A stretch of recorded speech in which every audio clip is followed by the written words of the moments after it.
Hello friends, welcome to చందమామ కథలు by RK. ఇప్పుడు చెప్పబోయే 4 కథలలో మొదటి కథ నూలు వడకలేని భార్య. ఒక నగరంలో ఒక సంపన్నుల ఇంట ఒక అందమైన అమ్మాయి ఉండేది. అదృష్టవశాత్తు ఆమెకు మంచి సంబంధమే కుదిరింది. వరుడు పొరుగు సీమ వాడే అయినప్పటికీ ధనికుడు, అందగాడు. పిల్లకు యువకుడు, యువకుడికి పిల్ల నచ్చారు.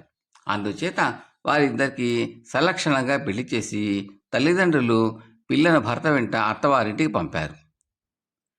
కొద్ది నెలలు భార్యాభర్తలు సుఖంగా కాపురం చేసినాక భర్త ఒకనాడు ఒక రాట్నము, బుట్టెడు ఏకులు తెచ్చి భార్య ముందు పెట్టి, రోజూ నూలు పడకు, దారం సన్నగా ఉండాలి, పురి సమంగా ఉండాలి అన్నాడు.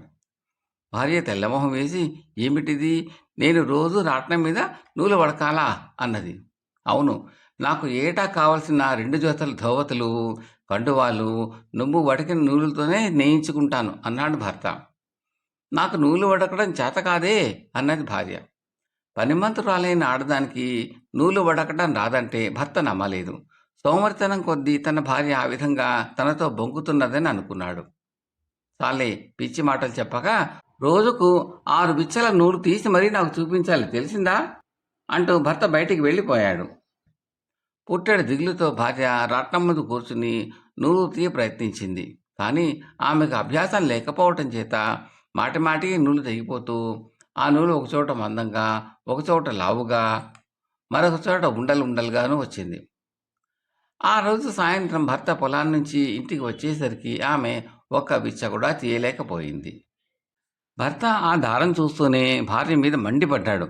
వేళాకోళమా, ఇలా చేశావంటే నిన్ను వదిలేసి బుద్ధిగా నూలు వడికేదాన్ని చేసుకుంటాను, ఏమనుకున్నావో.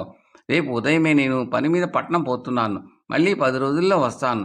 ఈలోపుగా పుట్టెడేకులో దారం తీసి ఉంచాలి. అలా చేయకపోయావో నేను అనంత పని చేస్తాను అన్నాడు భర్త భార్యతో. భార్యకు పుట్టెడు దిగులు పట్టుకున్నది. తన పుట్టింట రాట్నమే లేదు. అందుచేత ఆమె ఎన్నడూ దారం తీసిన పాపాన పోలేదు. తన భర్త ఉండే సీమలో ప్రతి ఆడది దారం తీస్తుంది. అందుచేత ఇక్కడి వారు దారం తీయలేని స్త్రీలను గౌరవించరు.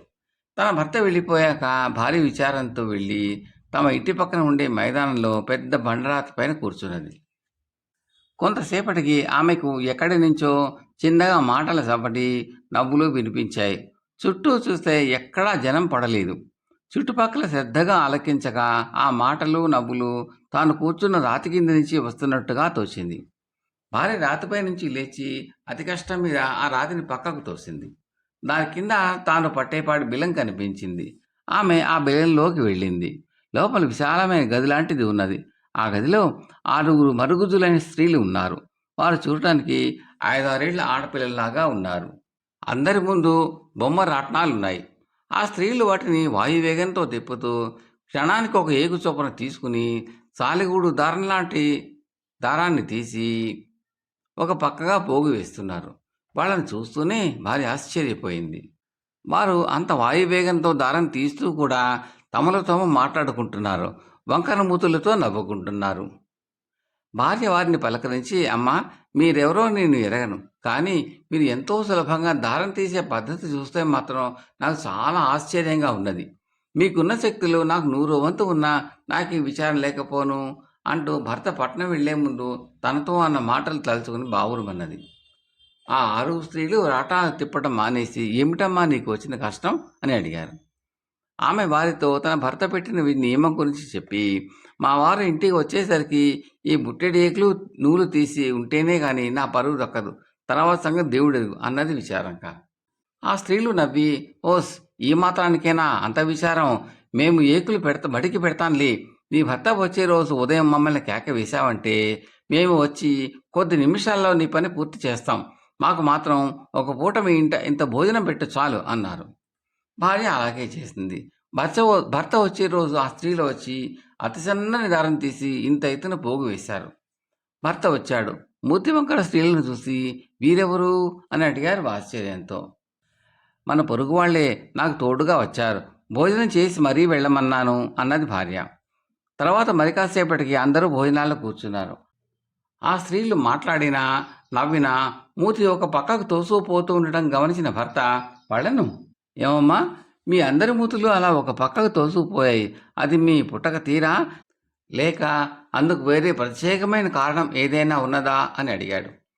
ఉదయం లేచింది మొదలు రాత్రి పడుకోబోయేదాకా నూలు వడికి వడికి వడికి మా మూతులు వంకరైపోయాయి నాయన, అంతకన్నా వేరే కారణం ఏమీ లేదు అన్నారు ఆ స్త్రీలు. ఆ మాట విన్నాక భర్త గుండె గుబేలుమన్నది. వారు వెళ్ళిపోయాక భర్త భార్య మొహాన్ని పరీక్షగా చూశాడు. ఆమెది అందమైన మొహం, అందులోనూ మూతి చక్కగా తీర్చిదిద్దినట్టుగా ఉంటుంది. ఏమే, ఇదివరకు ఏం ఉడికావో కానీ ఇక ముందు మాత్రం నువ్వు రాటం ముందు కూర్చోవడానికి వీల్లేదు అంతే అంటూ భర్త ఆ రాటాన్ని తీసుకుని అటక మీదకి ఎక్కించేశాడు. భార్య బతుకు జీవుడా అనుకుని ఒక నిట్టూర్పు విడిచింది. కథ సమాప్తం. రెండవ కథ ముసలి గుర్రం. ఒక లంబాడీ వాడి దగ్గర ఒక గుర్రం ఉండేది. అది చాలా ముసలిదైపోయింది. సవారీకి ఏమాత్రము పనికిరాదు. అందుచేత దాన్ని ఏ కాడికైనా అమ్మేద్దాం అనుకున్నాడు లంబాడి. గుర్రం అమ్మకానికి ఉన్నదని తెలిసి ఒక కాపు మనిషి లంబాడీ ఉండే చోటికి వచ్చాడు. లంబాడీకి కాపు మనిషికి బేరం మాటలు జరుగుతూ ఉండగా లంబాడీ వాడి భార్య వచ్చింది. మా గుర్రం మాటైనా అడుగుతున్నావు? ఆ పాపిష్టి గుర్రాన్ని ఎవరు కొంటారు బాబు అన్నది ఆ లంబాడి స్త్రీ. అదేమిటమ్మా, మీ గుర్రాన్ని నువ్వే తీసేస్తున్నావు అన్నాడు ఆ కాపం. తీసేయటమా? మొన్న ఏం జరిగిందో తెలుసా? ఈ చుట్టుపక్కల ఒక కుందేలున్నది. దాన్ని ఎలాగైనా పట్టి మేము పిల్లలు తిందామనుకుంటూ ఉంటే మా దిక్కుమాలిన గుర్రం దాన్ని చూసి తరిమి పట్టుకుని అంతా తినేసింది. మాకు పిల్లలకు కొంచెమైనా వయసలేదు అన్నది లంబాడిది. కాపు నిర్ఘాంతపోయి అంత వేగంగా పరిగెత్తుతుందా అనుకుని అట్టే బేరం చేయక లంబాడి వాడి డబ్బిచ్చి గుర్రాన్ని కొనుక్కుపోయాడు. కథ సమాప్తం. మూడవ కథ పికిలి పిట్ట. ఈ కథను రాసిన వారు శ్రీ వెంకటరాజు. గండభైరుండ పక్షి పక్షులన్నిటికీ రాణి. దానికి ఉన్న బలము, వేగము ఇతర పక్షులకు లేదు. అందుచేత ఇతర పక్షులు తమకు ఏదైనా ఆపద కలిగినా, అన్యాయం జరిగినా గండభైరుండ పక్షితో మొరపెట్టుకునేవి. గండభైరుండ పక్షి వాటికి తగిన విధంగా సహాయం చేస్తూ ఉండేది. ఒక పికిలిపిట్ట ఒక పొలంలో 3 గుడ్లు పెట్టింది. సమీపంలోని కలుగులో ఉండే ఒక చిట్టెలుక వచ్చి అందులో 2 గుడ్లను కాజేసింది. అసహాయురాలైన పికిలిపిట్ట తమ రాణి అయిన గండభైరుండ పక్షి వద్దకు వెళ్ళి, దొరసాని, నన్ను ఆపద నుంచి రక్షించు. నేను 3 గుడ్లు పెడితే అందులో 2ంటిని చిట్టెలుక వచ్చి తినేసింది. అది నా 3వ గుడ్డును కూడా కాజేసి నాకు గర్భశోకం కలిగిస్తుంది. ఆ ఆపద నుంచి కాపాడాలి అని మొరపెట్టుకున్నది. గండభైరుండ పక్షి కింద అనేక ఘనమైన పక్షులు ఉన్నాయి. వాటిలో అందానికి, బలానికి, పాటకు, మాటకు, ఆటకు ప్రసిద్ధి చెందినవి కూడా ఉన్నాయి.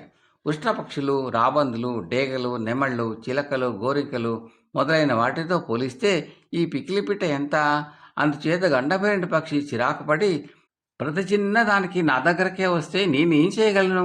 నీ ముష్టిగుడ్డను కాపాడటం కూడా నా పని అయితే ఇక రాజ్యం చేయడం నా వల్ల అవుతుందా?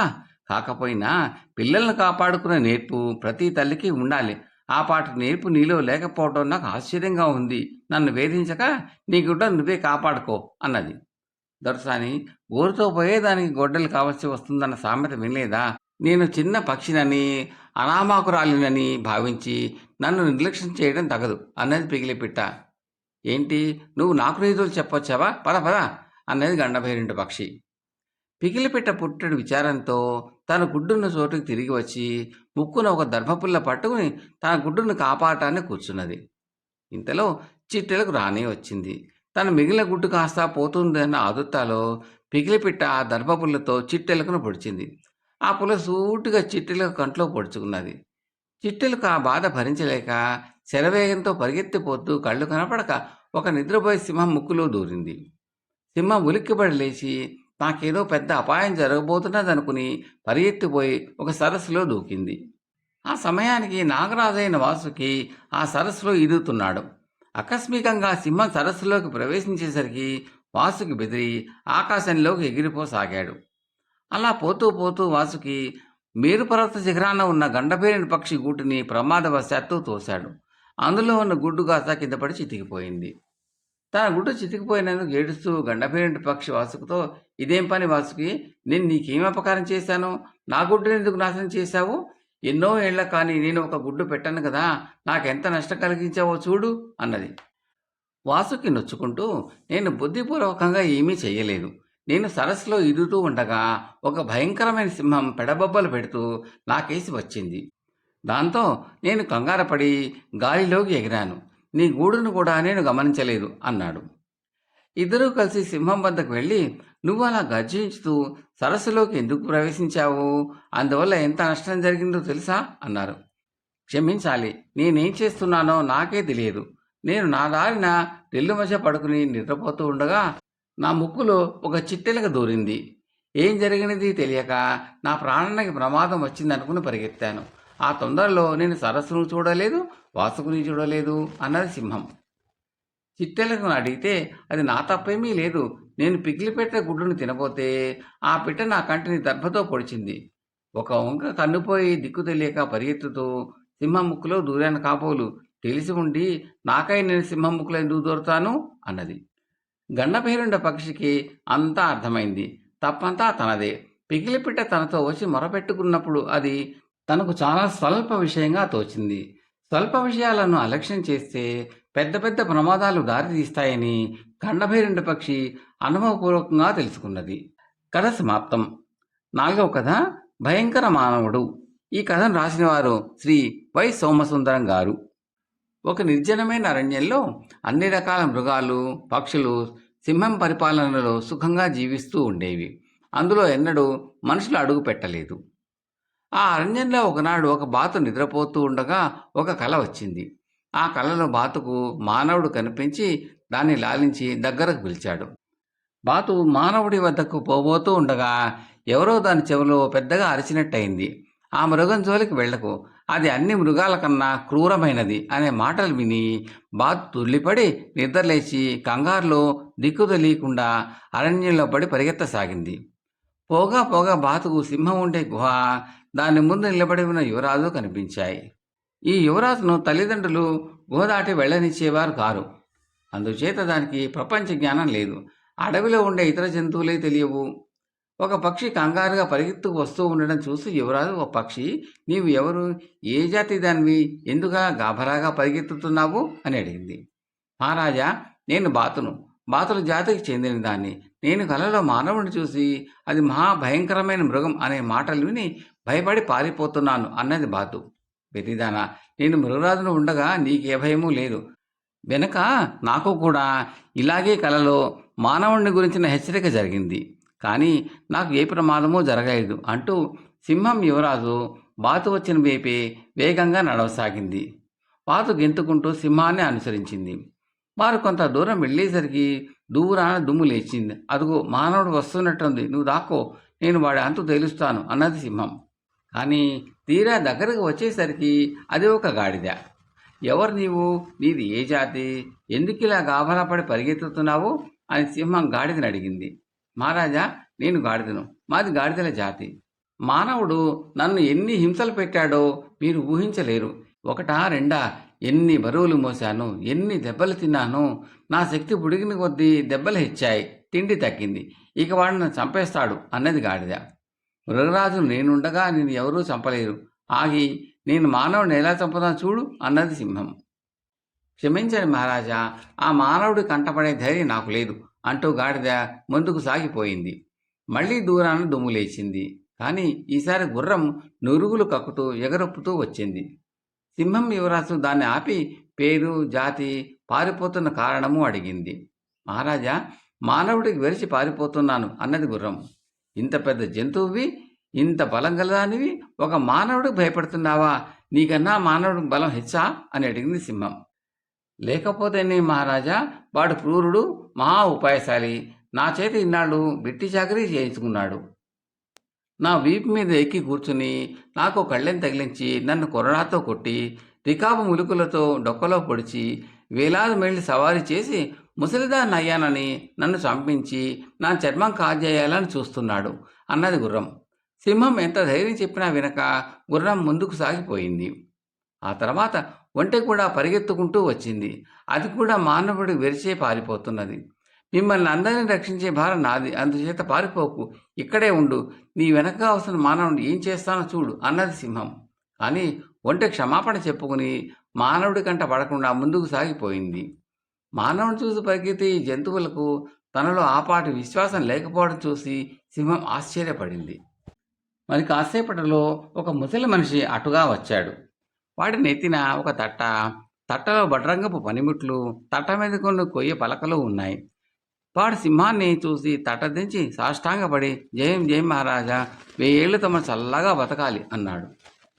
శరీరమంతా ముడతలు పడి ఆ జంతువును చూసిన సింహం విరగబడి నవ్వి, నీవెవరు, ఇది ఏ జాతి, నీవు కూడా మానవుడు భయపడే వచ్చేస్తున్నావా అని అడిగింది. బాతు వడ్రంగిని చూస్తూనే మూర్చపోవటం వల్ల వాడే మానవుడు అని సింహానికి చెప్పలేకపోయింది. మహారాజా, నేను వడ్రంగుల జాతివాణ్ణి. ఏలిన వారి వద్ద మంత్రిగా ఉండే చిరుతపులి ఇల్లు కట్టిపెట్టమని కబురు పంపితే కట్టడానికి వెళుతున్నాను అన్నాడు వడ్రంగి. ముందు మాకు కట్టకుండా చిరుతపులికి ఇల్లు ఎలా కడతావు? మా ఇల్లు కట్టి మరి కదులు అన్నది సింహం. ముందు చిరుతపులి ఇల్లు కట్టనివ్వండి, తర్వాత తమకు పెద్ద భవంతి కడతాను అన్నాడు వడ్రంగి తట్ట నెత్తిని పెట్టుకోబోతూ. వడ్రంగి జాతి జంతువా, నేనెవరో తెలుసా అంటూ సింహం తన ముందు కాళ్ళని పంజా ఎత్తి విలాసంగా వడ్రంగి రొమ్ము మీద చిన్న తోపు తోసింది. వడ్రంగి ఆ చిన్న తోపుకే వెల్లకిలా పడిపోయాడు. వాడి నెత్తిన ఉన్న పనిముట్లన్నీ కింద పడి చప్పుడు చేశాయి. చిత్తం, మీరు కోరినట్టే చేస్తాను అంటూ వడ్రంగి ఒక బోను చేసి అందులో సింహం దూరేంత కాంత అమర్చాడు. లోపలికి వెళ్ళి చూడండి అన్నాడు. సింహం లోపలికి వెళ్ళగానే వడ్రంగి బోను వాకిలి చప్పును మూసేసి సింహాన్ని తమ నగరానికి పట్టుకుపోయేందుకు బయలుదేరాడు. ఏయ్ వడ్రంగి, ఏమిటి పని అని సింహాన్ని లోపల నుంచి అరిచింది. నేనే మానవుణ్ణి, నన్ను చూసి నువ్వు పారిపోవలసింది అంటూ వడ్రంగి పొట్టచెక్కలాయేలా నవ్వాడు. కథ సమాప్తం. మీకు ఈ కంటెంట్ నచ్చితే లైక్ చేయండి, బంధుమిత్రులు షేర్ చేయండి, సబ్స్క్రైబ్ చేసి గంట సింబల్ కాల్ కూడా తప్పనిసరిగా నొక్కండి. ఇలా చేయడం వల్ల నేను పెట్టబోయే తదుపరి వీడియోలన్నీ కూడా మీరు చూసి ఆనందించవచ్చు. ఈ కథలపై మీ అభిప్రాయాలను కామెంట్లో తప్పక పెట్టండి. చాలామంది చూస్తున్నారు కానీ కామెంట్లు పెట్టడం, లైక్ చేయడం లేదు. దయచేసి చేయండి, అది మాకెంతో ప్రోత్సాహాన్ని ఇస్తుందండి. Thank you very much.